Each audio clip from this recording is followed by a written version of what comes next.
Hello, Namaste. Welcome to the Best Preparation, a YouTube channel for learning English language. Please don't forget to subscribe this video, share it to your friends, like and comment. Okay, now let's see today's lesson.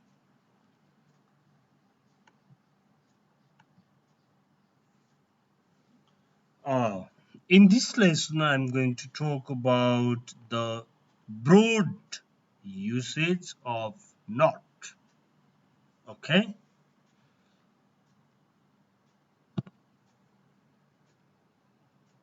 Now let's see. हामीलाई थाहा छ यो not भन्ने शब्दको केही कुरा थाहा छ केही कुरा थाहा छैन जस्तो auxiliary verb सँग not जोडिएर नेगेटिभ बन्छ यो चाहिँ कमनली सबैलाई थाहा हुन्छ जस्तै he is coming he is not coming okay त्यो युज चाहिँ नर्मल युज भयो तर नटले हाम्रो स्पिकिङलाई डेली स्पिकिङलाई क्वाइट स्मुथ बनाउन पनि सक्छ नटमा चाहिँ त्यो पावर पनि हुन्छ त्यसको बारेमा आज चर्चा हुँदैछ यसले चाहिँ तपाईको अंग्रेजीमा भएको कन्फिडेन्स पनि देखाउँछ है ओके अब यो नर्मल युजको बारेमा कुरा गर्दा त इज प्लस नट भन्यो भने इज नट हुन्छ अथवा यसलाई आइएसएनटी इजन्ट पनि भनिन्छ यो चाहिँ नर्मल युज भयो तर डेली कन्भर्सेसनमा नटको प्रयोग कसरी गरिन्छ त्यसको बारेमा चर्चा गरौं साथमा धेरै कुरा अंग्रेजीका सिपहरू सिकिँदैछ rather than भनेको के हो त rather than लगाएर धेरै मान्छेले बोलेको सुनिन्छ ओके अब rather than भनेको चाहिँ यसको ठ्याक्कै नेपाली चाहिँ के हो भन्दा पनि तपाईलाई बरु भन्ने शब्द थाहा छ कि छैन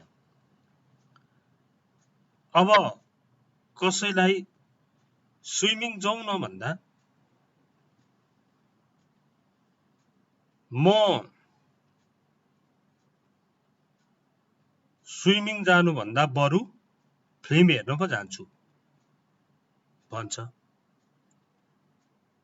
यस्तो किनु न भन्दा त्यो त होइन बरु अर्को कुराको नाम दिन्छ क्या उसले जस्तो ल हाम्रो क्लबमा अब एउटा राम्रो फुटबल किनौं भन्यो फुटबल होइन बरु भलिबल चाहिँ किनौं न त्यो भन्दा बरु यसो गरौं त्यो भन्दा बरु यसो गरौं भने जस्तै मिनिङ आउँछ र खासमा प्रयोग गरेपछि मात्रै थाहा हुन्छ 1 नम्बर हेरौं I drink tea rather than coffee कसैले तपाईलाई I drink tea rather than coffee भन्यो भने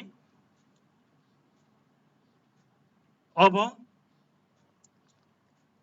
अथवा ल तपाईले भन्नुभयो I drink tea rather than coffee भन्नुभयो कसैलाई उनले नबुझे जस्तो गरी हेरिरह्यो तपाईलाई तपाईले अनि उसले तपाईलाई कफी लिएर आयो फेरि अनि तपाईले थाहा पाउनुहुन्छ I drink tea rather than coffee भनेको यसलाई प्रष्ट भएन छ भनेर I drink tea not coffee यसरी यो not coffee यो प्रयोग जानेन भने पनि टेन्सन हुन्छ नि त I drink tea rather than coffee भनेको त I drink tea not coffee पो भनेको रहेछ। नेगेटिभ खालको मिनिङ आउँछ यसको, तपाईँ आफै बुझ्नुहोस्। I drink tea rather than coffee भनेको आई ड्रिङ्क टी, यहाँ रोकिने एकछिन, I drink tea not coffee भनेर प्रष्ट गरी बोल्न पनि सहयोग गर्दो रहेछ नटले। नटको प्रयोगको कुरा हो यो, साथमा रेदर देन पनि हेरियो। अब अर्को इक्जाम्पल हेरौँ। यसमा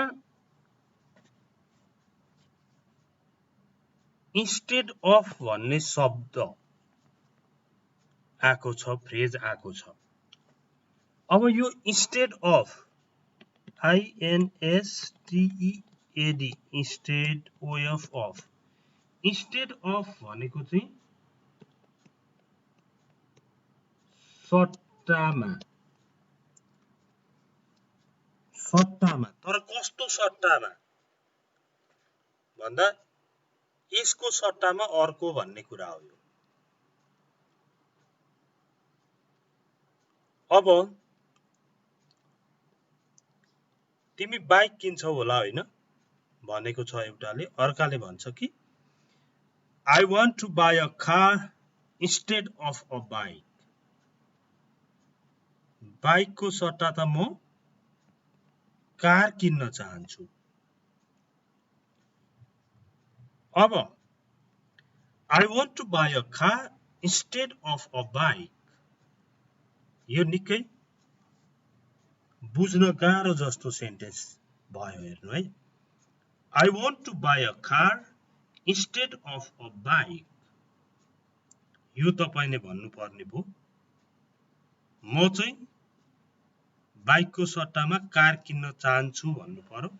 तर इन्स्टेड अफै आउँदैन तपाईलाई राम्रोसँग युज गर्न भने अरु केही तरिका पनि त हुन सक्छ। त्यो अरु तरिका भनेको नटको प्रयोग। त्यही कुरालाई तपाईले प्रश्न गरी I want to buy a car not bike भन्दा तपाईलाई नजान्ने कसले भन्छ र? I want to buy a car instead of a bike.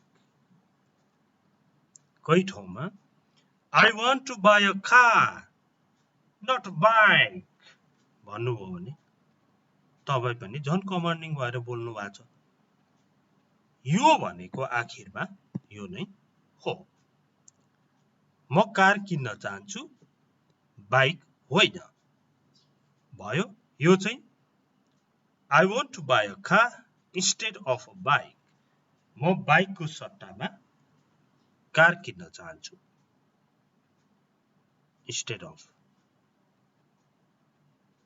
Okay, यी धेरै उपयोगी कुराहरू छन्, दैनिक जीवनमा चाहिने कुराहरू छन् र त्यसैले त मैले भन्ने गरेको छु साथीहरूलाई शेयर पनि गरिदिनु होला, उहाँहरूले पनि यसै गरी सिक्न पाउनुहुन्छ। अब हेर्नुहोस्, फेरि rather than कै कुरा गरौँ। अब यो LEARN के हुन्छ भन्नु पर्दैन, लर्न हुन्छ। LEARN लर्न, लर्न भनेको सिक्नु, लर्न, लर्न भनेको सिक्नु। लर्न पनि भन्नु पर्दैन, लर्न भन्ने हो, सजिलै गरी भन्ने हो जे पनि। लर्न, लर्न मिन्स सिक्नु। अनि यो आई र विललाई सर्ट फर्ममा यस्तो छ नि त, यहाँ यो चाहिँ आई विल हुँदैन, यो चाहिँ आइल हुन्छ, आइल। हेर्नु है, आई विललाई सर्ट फर्ममा कन्ट्र्याक्टेड फर्ममा आइल भनिन्छ। I learn English, I learn English, I learn English rather than Chinese.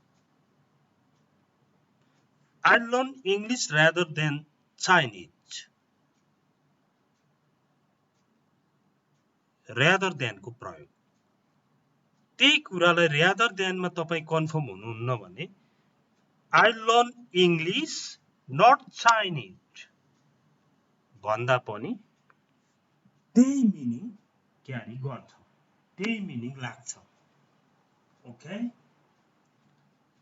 I learn English rather than Chinese भनेको I learn English not Chinese भनेको हो ओके अब यहाँनेरि THEIR देयर भनेको तिनीहरूको यो देयर र यो THERE देयर मा झुक्किनु हुँदैन यो देयर भनेको त्यहाँ THEIR देयर भनेको तिनीहरूको अब have भनेको सँग हुनु भन्ने अर्थमा छ यहाँ अब हेर्नुहोस् है उस्तै मिनिङ एउटै मिनिङ दिन्छ यिनीहरुले many people don't have their own car many people don't have their own car धेरै मान्छेहरुको आफ्नो कार छैन हाम्रै सन्दर्भमा भन्ने हो भने पनि धेरै मानिसहरुको आफ्नो कार छैन many people don't have their own car आफ्नै कार छैन अब यो नेगेटिभ don't have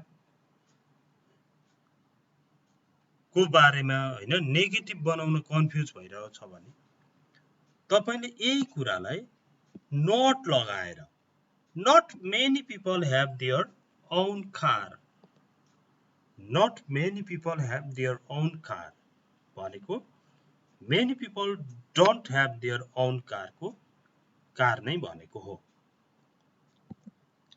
धेरै मानिसहरुको आफ्नो कार छैन त्यस्तै not many people have their own car भन्यो भने पनि धेरै मानिसहरुको आफ्नै कार छैन भन्ने नै अर्थ लाग्छ own भनेको आफ्नो OWN own भनेको आफ्नो अथवा आफ्नै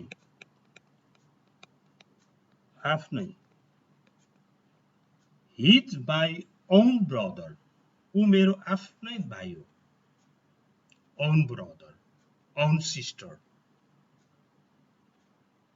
यो तपाईको आफ्नै कम्पनी हो Is it your own factory own company आफ्नै लाई own भन्दो रहेछ ओके not को प्रयोग हेर्नुहोस् now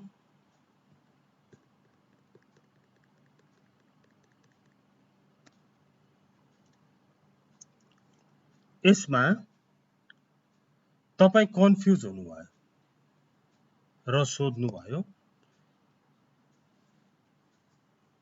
Is there a meeting today आज मिटिङ हो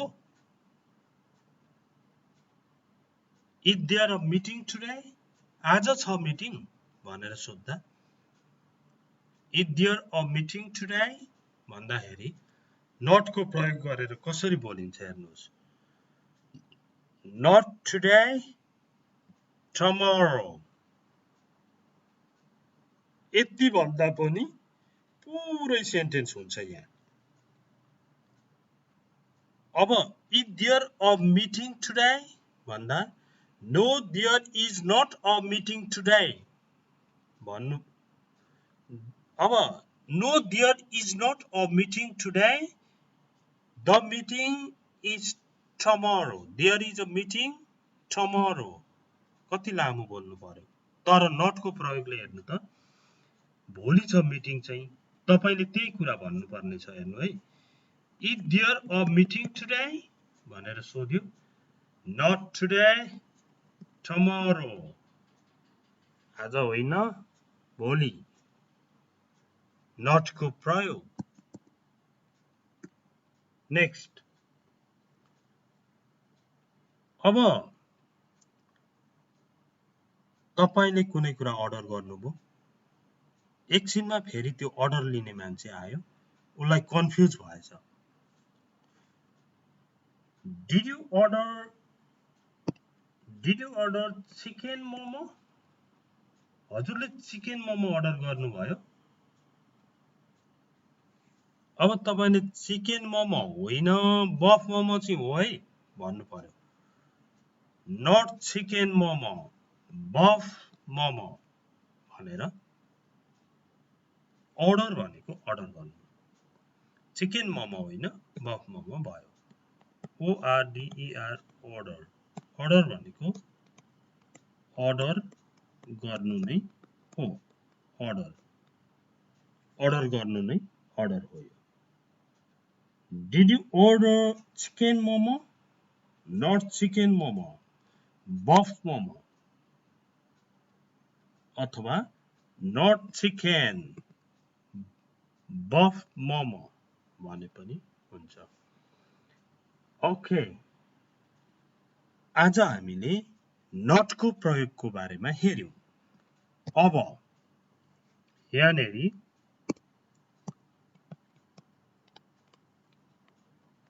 होमवर्क तपाईले यो दुईटा गरेर देखाउनु पर्यो. तिमी फ्रेन्च सिक्दै छौ भनेर सोध्नु पर्यो. फ्रेन्च होइन अंग्रेजी भन्नु पर्यो आन्सरमा. तिमी फ्रेन्च सिक्दै छौ भन्दा. अब सिक्दै भनेपछि त लर्निङ होला, लर्निङ भइहाल्यो हैन. तर यु आर लर्निङ भनेर हुँदैन, आर यु बनाउनु पर्यो. अनि अर्कोमा चाहिँ फ्रेन्च होइन अंग्रेजी. ओके, यो गर्नु पर्यो. म यहाँ भन्दा बढी भन्दिन, तपाईले यसलाई गर्नु पर्यो. Okay, I hope you found the video interesting and helpful in your everyday life.